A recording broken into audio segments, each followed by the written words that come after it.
Hey guys, Mike here. I just wanted to do a quick video and show you guys my first 4 completed knives. This is going to be my first video on YouTube, and I kind of wanted to start things off by showing you guys where I started with knife making. Everything I've learned about knife making, I've learned from watching YouTube. Mostly Mike Stewart over at Ecom Knives. He makes a multiple part series on making your first fixed blade. That's the series that I watched when I made my first knife.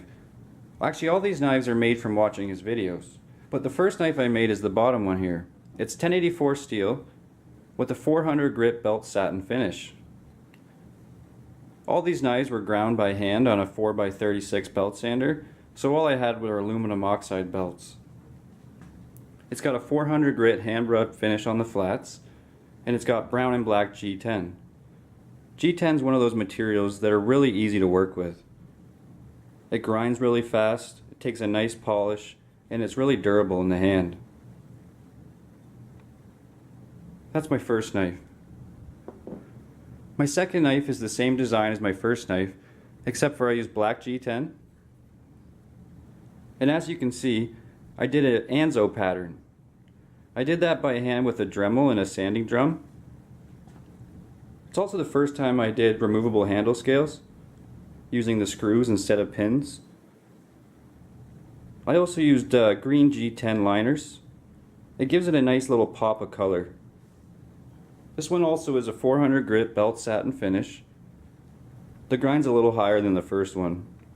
It's also 1084 steel. My third knife is Desert Tan G10. And I did contouring a little different than the Anzo.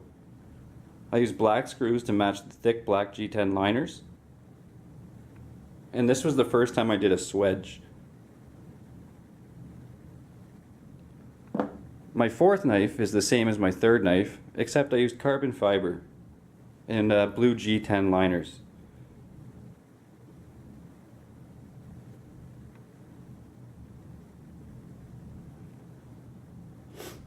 I haven't been making knives that long, like I said, just a little over a year. But I'll show you guys at the end of the video some pictures of the rest of my knives as I made them. And I'll catch you guys on the next video. Until then, have a good one.